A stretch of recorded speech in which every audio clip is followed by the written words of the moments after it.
All right. Good morning, everyone, or afternoon or evening, depending on where you may be in the world. My name is Eric Walmerick, and I'm going to go ahead and kick off our Lunch and Learn, our daily Lunch and Learn that we do here at Decisions. Let me start with a very brief introduction. As I just said, I'm Eric. I've been with the company, I think, 8 years now. I realized I worked with Decisions, the tool, for about 10 years. I actually worked for one of our partner companies for a couple of years before I came here. So I'm almost at the 10-year mark, or maybe just over the 10-year mark. But anyway, what that gives me is a pretty unique perspective of Decisions, because I've seen it grow from a really small kind of new company to what it is today. And I've gotten to experience here on the team working on a number of different teams and with different groups of people. So I actually started writing code originally, believe it or not, and I've kind of moved around. I've done support work. I've done big professional services projects. Lately, the most recent thing I've done is kind of work on all of our training. So if you've attended training in the past couple of years, you may have actually experienced me training or being in the calls or helping out there as well. Currently, what my role is here at Decisions is I moved over to help with product management. So I actually help drive the product direction. I'm in charge of our roadmap. I meet with the developers and with customers and with partners and teams to all get to understand the direction of where Decisions is headed, to gather requirements, to add new features to the product, that sort of thing. So I'm really excited to kind of take on that role and help drive our product direction. So that's me. That's kind of where you'll see some of my conversation. If there's no questions, you'll kind of see where that my expertise is. But if you have questions on the roadmap or what we're doing in the future of Decisions or what's coming down the road, please feel free to ask them, and I'm happy to answer those as well. What this is, if you're new here or haven't attended, this is our daily Lunch and Learn. We host this 1-hour meeting Monday through Thursday from about noon to 1 p.m. And what this is just a time for you to meet with an expert of Decisions, and we have a couple other folks on the call who can help answer questions. And yeah, you can ask anything, literally anything. You want to know about the company, go ahead and ask that. You want to know how to do something in Decisions, you can ask that. You want to get an update on a feature, you can ask that. Really, it's just some open Q&A time when we do this every day. So you'll see different people host this call, like myself, who's more on the product side. We have other members of the team from support or professional services or architecture team host as well. So please feel free to come anytime you want to spend an hour with us. What that also means then is if you have a question or would like to ask something of me, please feel free to just come off mute and ask it when there's a break. There's also a chat and a question and answer panel I have open and ready to view if you want to type your question there.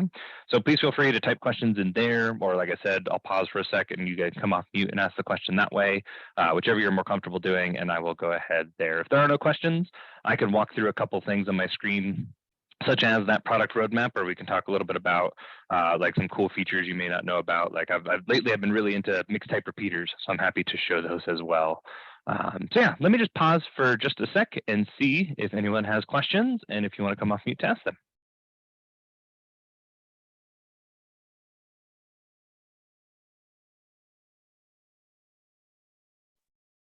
Nope. All right, cool.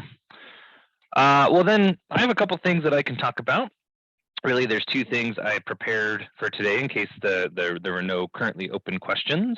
And let's go ahead and talk about them. The first is the roadmap. I talk about this every time I present the Lunch and Learn, so I'm just going to talk about this slide for just a minute because it's updated recently. If you're interested to know what we're doing here at Decisions over the next year, what you can expect to see out of version 8 and what things are coming down the pipeline, just give me a couple minutes. I want to talk about them. What the roadmap is mainly consisted of for this year is kind of a pillar of things that we care about that we think we need to enhance and make much better around deployment. Extended from deployment is what we want to really focus on, is the designer experience and the portal experience of Decisions. So what you're going to see in this list here, what this list is this is all of our research and development tasks. These are features or enhancements to the product that we spend a full kind of development cycle on to make sure that we are adding things of value to the product. So every one of these R&T tasks becomes a panel review, it becomes a design document, becomes reviewed by the team, it gets put into an engineering squad, it gets developed, it gets tested by Q&A, and eventually gets put into a release in one of these quarters. So when you look at these, there's a whole kind of experience around pushing or releasing new things into the product. And what you'll see this year is we're really focused on that deployment capability as well as the designer experience. So I'm going to kind of focus on Q3 here because that's kind of what we're looking at next. We're almost done with Q2 here. In Q3, we're going to do two major things just to lay the context here, lay the groundwork here. We released version 8 earlier this year in March, and version 8 is a huge change for us, or a huge step up for us in the core architecture of the platform.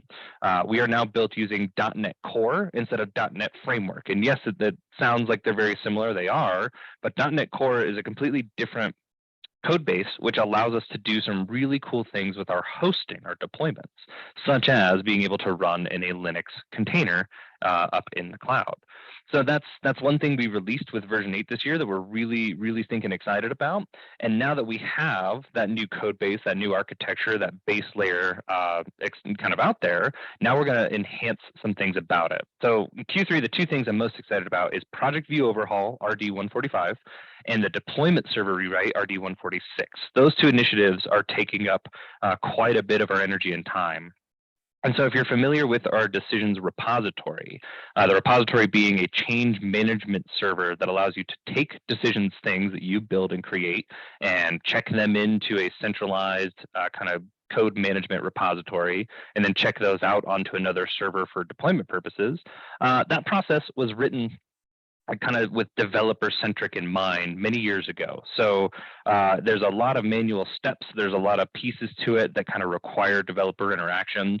And so we wanted to completely rewrite that deployment experience to be a lot more automated, or a lot more part of a traditional CI/CD pipeline or IT ops operation. So what you're going to see there is we're going to take the repository, we're going to completely rewrite it, we're going to deploy it now. It's called something called a deployment server. And now you'll manage all of your projects going from one server to another under this banner of a deployment. And it's going to be all automated because, surprise, we are an automation tool. So you can take a project that you build on like a developer server, and from the deployment server, manage all of the kind of pieces of it and create versions of it and manage the automated unit tests of it and ensure that it's a quality build. And then you can deploy that package from the deployment server to one of your other connected servers. So if I want to push a new version of my project, say I have a time off request project and I've just updated it to version 4, you create version 4 on the deployment server, you make sure all the unit tests pass and make sure that it works properly, and then you deploy that as an action to your QA server.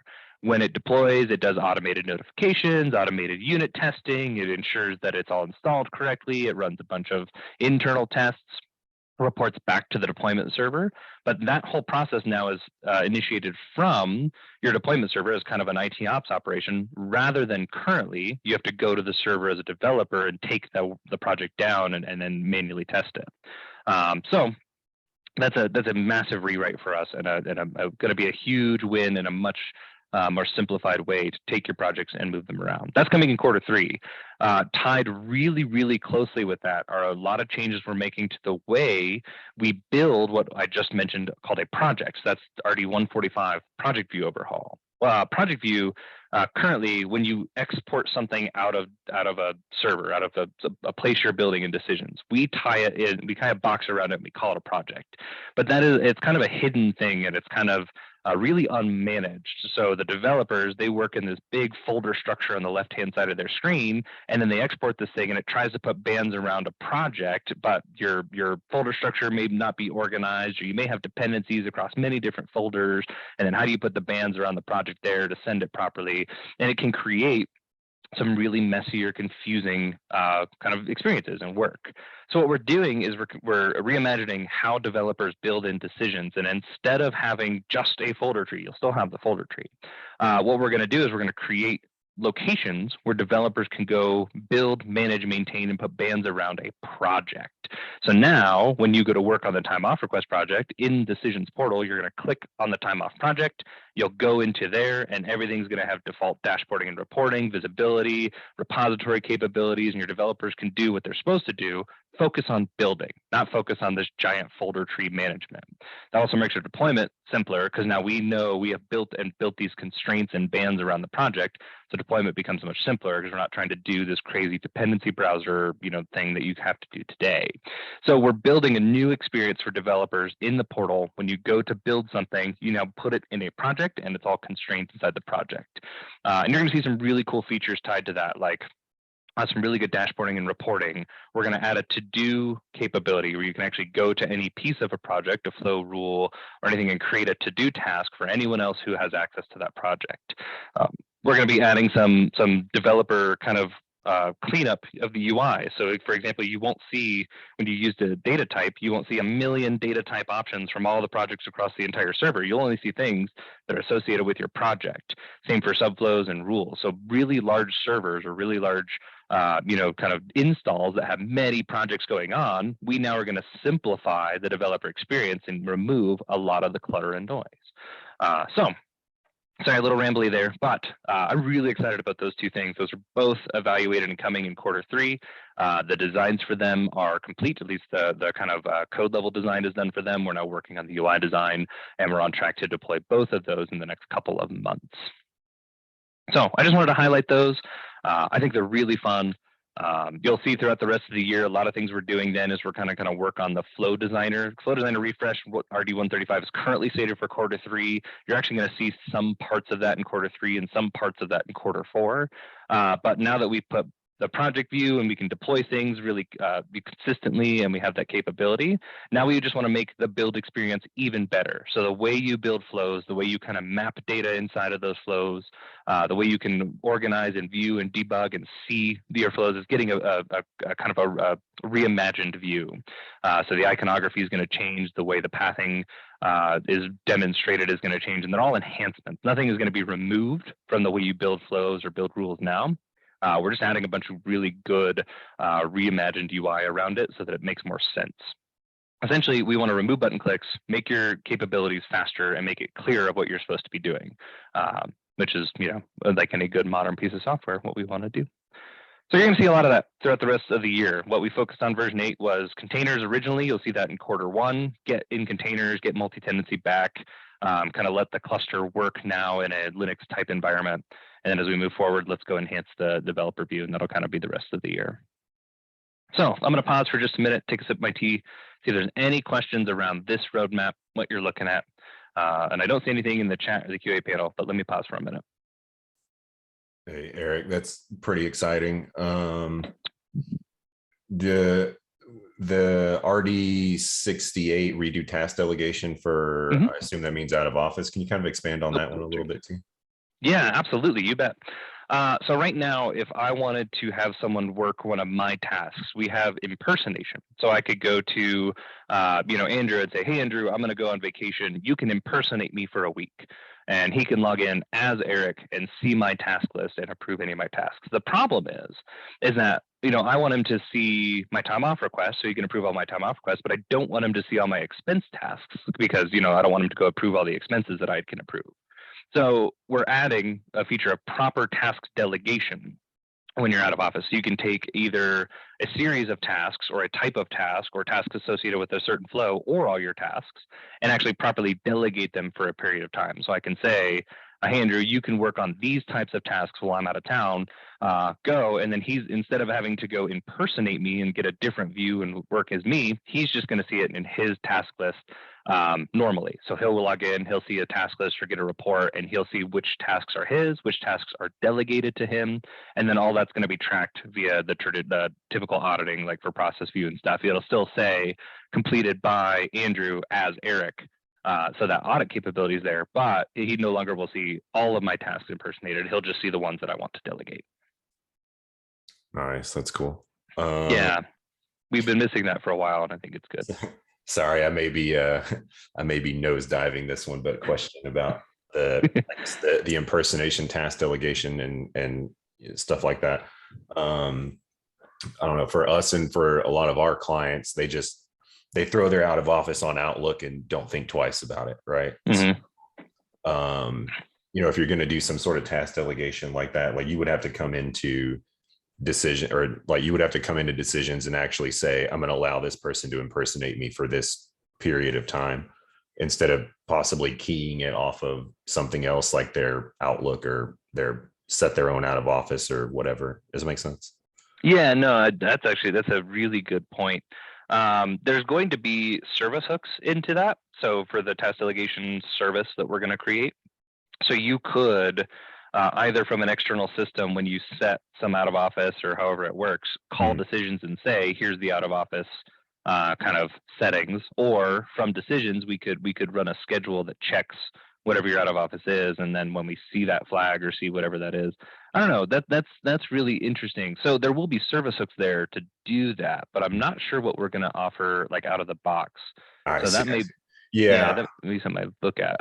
Okay. Yeah. I mean, I was thinking if I had to build like a flow or some sort of schedule, I mean, tons of stuff we can do to try to like attack something like that. But I think I think that should be sufficient. If there's a service hook to be able to do it, then we should be able to hook up to Outlook or Exchange to be able to read somebody's out of office, right? Like if something Certainly. gets assigned to them, I'm going to go check and say, is this person out of office right now? Then the question becomes, who do I assign that to?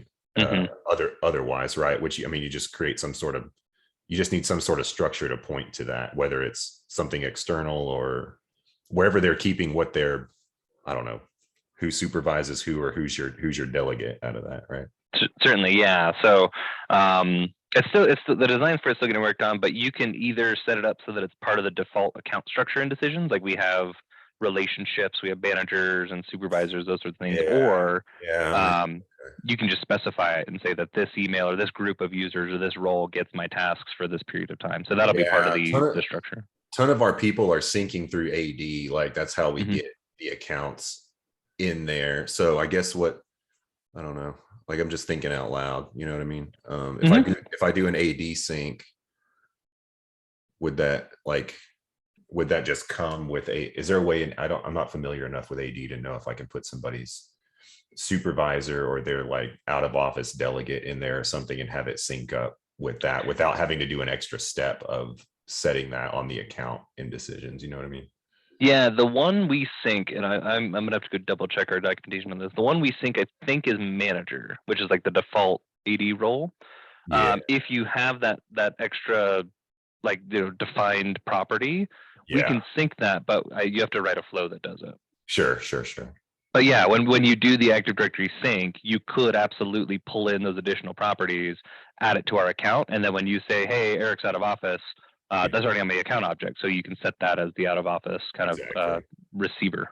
Yeah, that's what I'm thinking. Yep.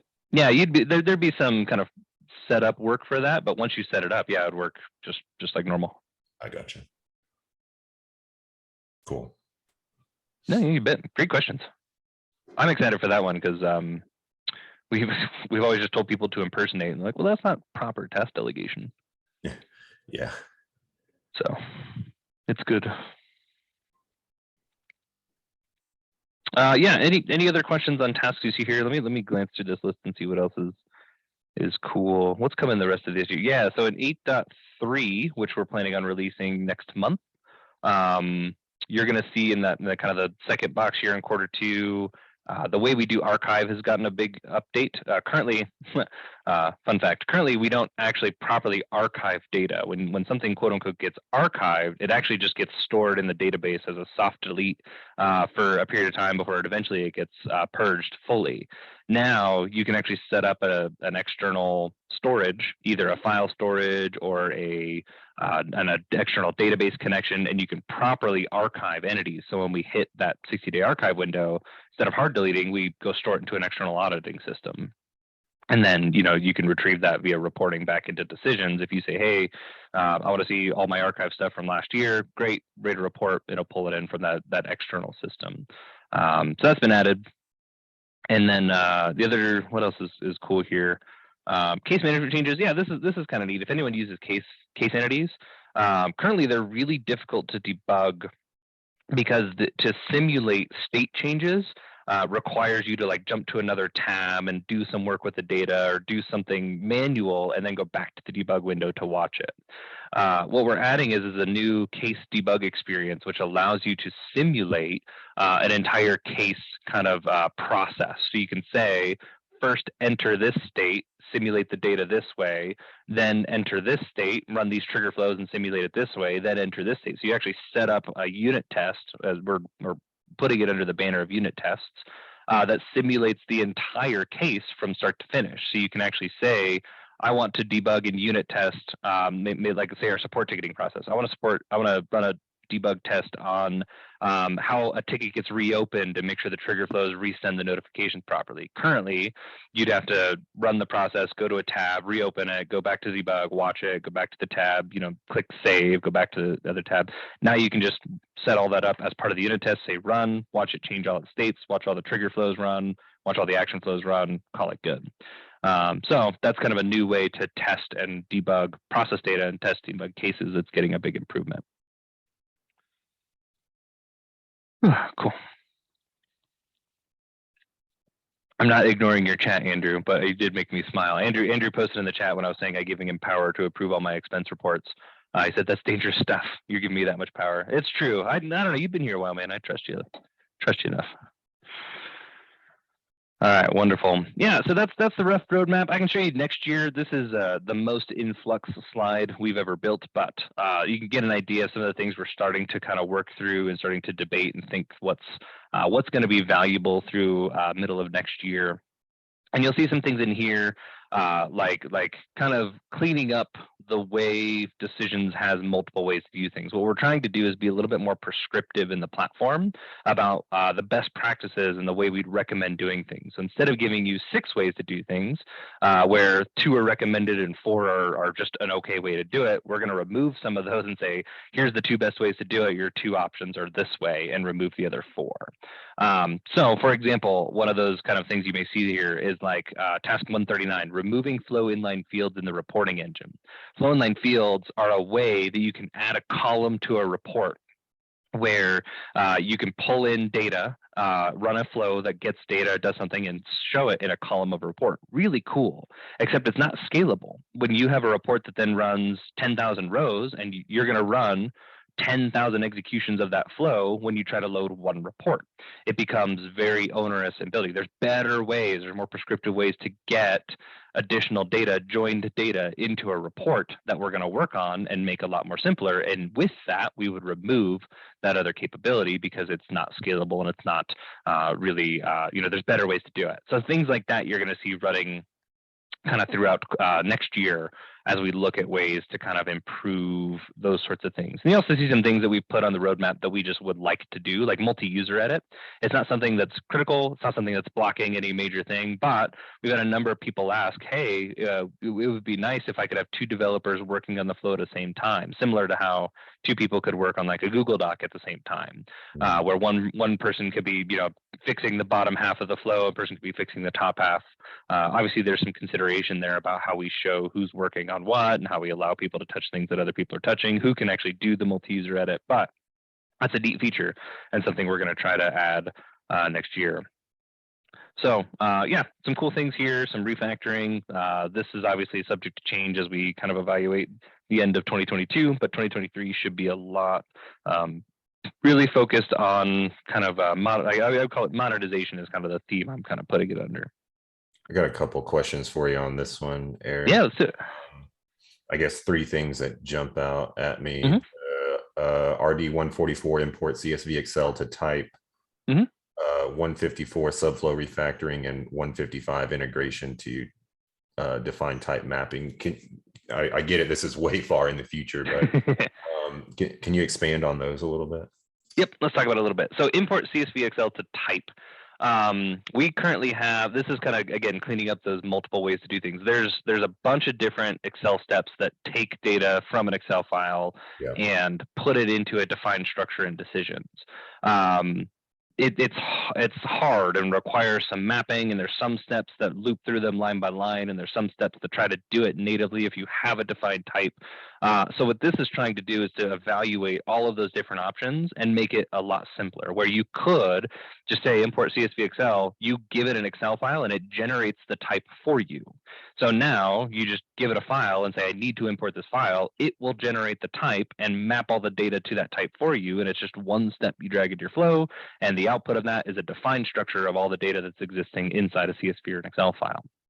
So that's, yeah, a much simpler way. Like right now, I think there's 3 steps that do importing of a CSV file. We would have tried to eliminate all 3 of them and replace them with one that does the same capabilities as the other 3, but is a simpler, more better, more better. That's not a word. Sorry, a better user experience. I got you. Just curious and spitballing here. I think on one of these lunch and learns, maybe a couple weeks, a month ago or something. I can't remember if it was you or somebody else, but I think I had asked about the like importing an Excel to a type like that, but doing it, how should I say, vertically, not horizontally, if that makes any sense. Like, so I guess that is that something that is going to be like looked at, evaluated as part of that importing to a type thing. That's actually coming a little sooner. It's not a full R&D task that's on here, but I think we're evaluating that for Q3 of this year for like an 8.4 release. And effectively, yeah, it's basically there'll be a toggle on all the import steps that just says import horizontally. Or whatever, I don't know. That's how I've always referenced it. I don't know the proper Excel term, but yes, that's something that we actually have multiple requests for. So we're going to add that in as just a feature of the existing steps. Okay. A good question. Yeah, I think that was me. I remember talking about that. Cool. Subflow refactoring, and spoiler alert. And oh dang it, we are recording this. That's fine.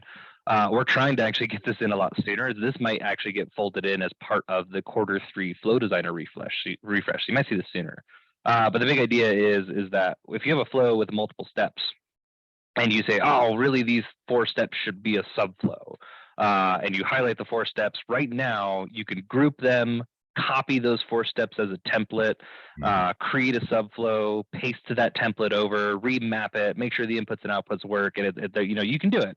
But there's a lot of work on the developer's end. What we want to add is the ability to just highlight steps and say create subflow from these 3 steps, and it bands them up into a subflow. It creates the start and end step with all the inputs and outputs that are expected for those steps, and maps them appropriately, and you're good to go. And then you could go use that subflow everywhere. That's a huge win, right? Level right there. And so, yeah, like whenever we talk about that feature, people are always like, "Oh my gosh, we need that." So I think we're, like I said, spoiler, we're trying to bump that up the roadmap here. I would expect that as part of the Flow Designer refresh, but that's the idea: is you can just highlight steps and say create subflow, and then it just creates the subflow icon and maps it, and you're good to, like, you just keep building. You don't have to go spend hours and hours remapping and reconfiguring it. Wow. So that's coming sooner than this slide says, but really, really cool. Sorry I asked about that, because now you had to let your cat out of the bag. I know, it's okay. We put it here because it is hard, and so if we don't quite get to it as part of the Flow Designer refresh, it might slide out to Q4 or even Q1 next year. But I honestly don't expect that to take that long. So we'll leave it here for the slides, but just know that you might see that sooner. And then what was the third one? Integration to define type mapping. Is that the one? Yeah, so similar to import CSV to Excel to type, the way we map integration data to types and decisions is also confusing and frustrating. And really, here's the big idea between both of those tasks, as well as, where is it here? End of Q4 this year, easier data type switching. Data types are hard.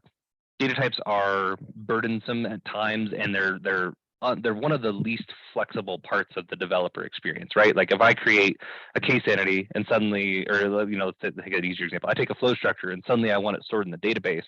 I can't. I have to go create a different structure with the exact same fields and names. It has to compile it, and then I have to go to all the places I was using my original structure and remap it.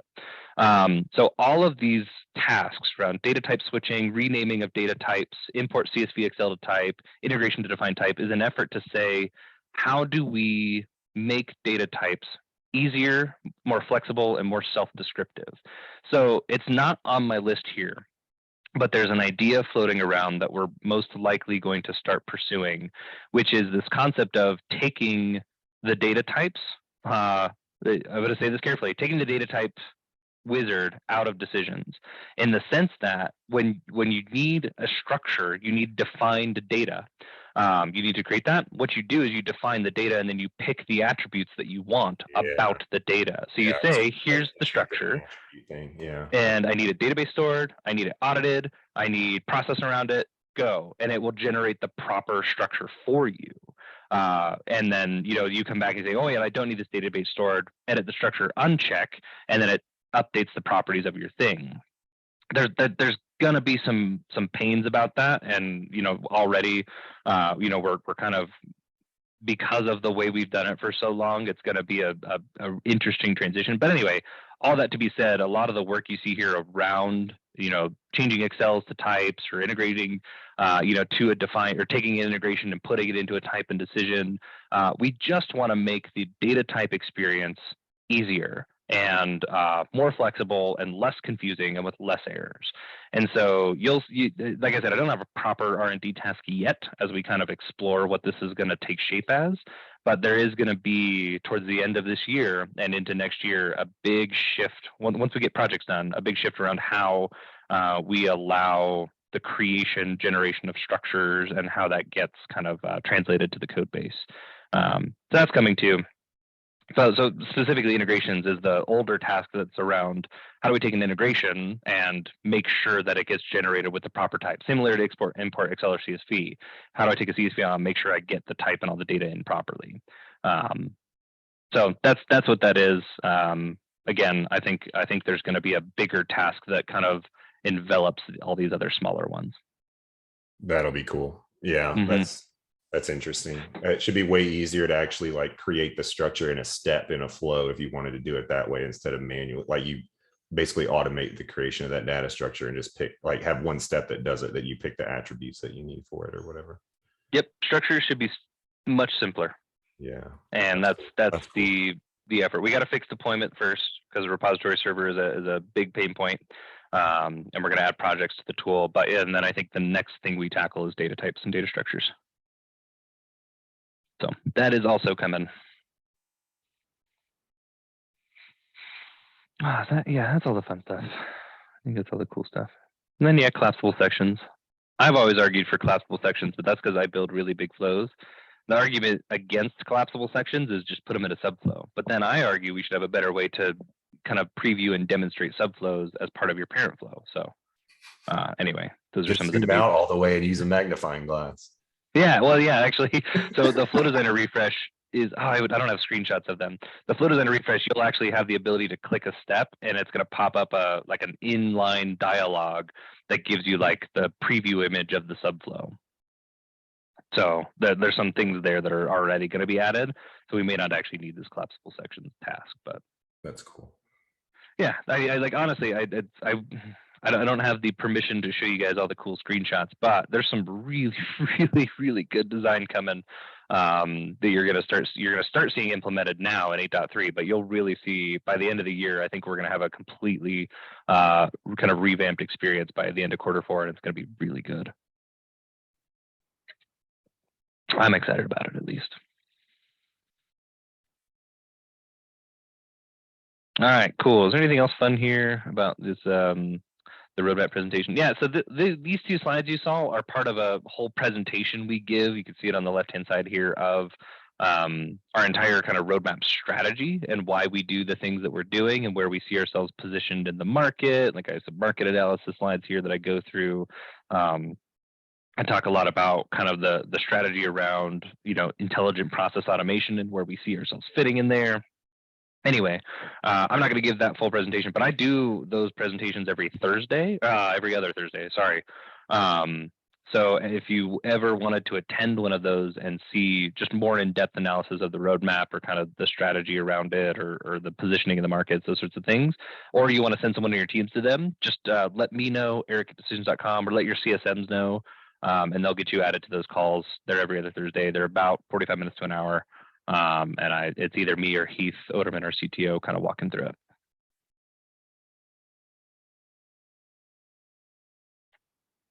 All right, cool. What other questions does anyone on the call have? Feel free to come off mute or post in the chat.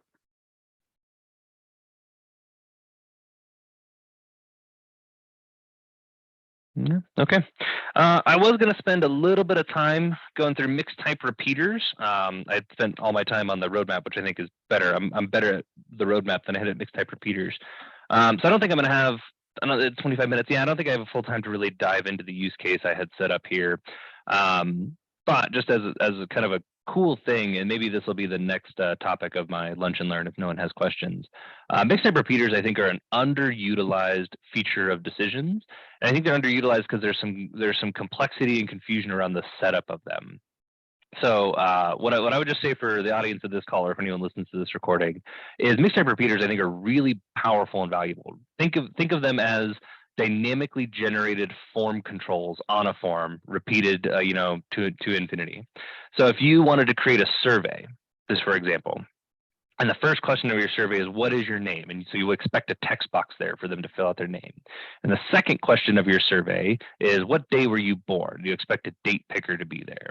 You could create a form that has name and then, date of birth and then whatever. But what if that survey changes? What if the next time I run it, I want it to have, name, and then I want it to have, drop down of favorite color. And so the second time I run it, I need a different list of choices there, different list of controls showing than I did the first time. Maybe that's based off of the person running it. Maybe it's based off of what time the flow runs. Maybe it's based off of data available to it. But somehow I need to dynamically change the controls on my form based off of flow data, based off of data that I know about. And mixed type repeater allows you to do that. You send it in a list of objects, and it will render for each object a specific type of control on a form repeated like a normal data repeater. So it's great for things like surveys that are dynamic, that change based off of the what people are entering. It's great for something. We have a customer who uses it for like an insurance interview process, where if I say that I'm 18 and in California, there's 6 types of questions to ask. But if I say that I'm 35 and in New York, there's 12 types of questions to ask, and they're different questions with different controls needed to answer them. You can do all that with a mixed type repeater. You have one flow that manages it, and the data drives what controls are shown. It's a really cool feature. It's good for certain use cases, but it does require some setup and some kind of configuration of the object list to send to that repeater control. Anyway, like I said, I don't really have a ton of time to demonstrate it. It's not something I'm happy to dive into on another lunch and learn. Or if you just want to know more about it, check out our documentation site or shoot me an email and I can show it to you as well. But yeah, let's do that next time. That'll be good. When are you on next, Eric? Is it always on Wednesdays? It's most Wednesdays. Let me check. I might be on Monday. I muted him to pause my screen share. Let me check my calendar. I am on. My room may know before I get there. Here it is. That's June. Today's the 25th. Yeah, next Wednesday, June 1st. Next Wednesday. Okay. And if you want to see it before that, just let me know, and we can hop on a call and do it. Okay, I'll shoot you an email or something about that, because we use this quite a bit for we basically made like a. I guess we have a little bit of time before our time is up. Yeah, go for it. We basically made a rules engine that says we're basically create a user control to take in the inputs of a flow, right? So we basically made it a unique data type for each user control that we want.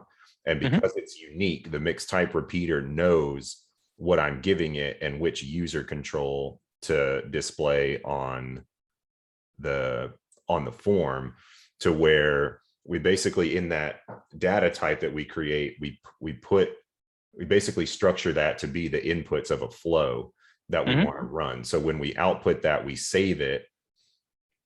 And then later on, when it comes through, it basically, we can execute a flow with data step to execute a flow with those stored parameters, but it changes based on what you pick. So if you pick something that said, oh, I want a I pick a thing that says I want a list of vendors. They put in the list of vendors, hit save, and it saves that list, and then it'll run the flow based on that list. Or if they pick, say, I want to do something based on a list of accounts, like accounting, like chart of account type things. You pick that list, it saves that list. And then the rule flow knows, oh, I'm getting a list of accounts. Let me go and compare that to something and see if it's true, right? So we definitely use that. And I guess I have some questions about, maybe not necessarily, I don't know if it's the mixed type repeater or if it's in the user control, how it handles like a complex data type, right? Like I want to pass in an object, but I only want to display the name field in the drop down or the control, but I want to save the object I want to save the entire object, not just the name. You know what I mean? Right. Yeah. Let's I think that we can dive into that use case together on a call. I think that's going to be better. We can look at your flows and actually dive a little bit deeper into it. But yeah, it sounds like that's a great use case for mixed type repeaters. We just kind of need to hammer out some of the details. Sure. So I'm in. Let's do it. Shoot me an email when you're free, and we'll set up some time. Cool. Sounds good. Appreciate it. Yeah, you bet. Oh, and thank you. Sabrina / Maria put my my next presentations on there. June 1st, 15th, and 29th. Wait, the 29th? Oh no. Oh no, I'm free the 29th. Sorry. I thought I just applied for some PTO, but that's not the 29th. Wonderful. All right. Final chance. Any other questions before I kind of formally wrap things up here? Going once, twice. Wonderful. All right. Well, thanks everyone. I got to ramble about the roadmap, and that's something that I love to do. So you guys made me happy. But if you have any other questions, like I said, just shoot me an email. You want to know more? You want these slides? Happy to do that. We can talk about, David will talk about our mixed type repeaters on a call. But yeah, thank you all. We'll hopefully see you at another Lunch and Learn. Please check out the other ones with some other experts who have some different expertise than I do. And I hope you all enjoy the rest of your Wednesday. So take care, everyone. Have a good day.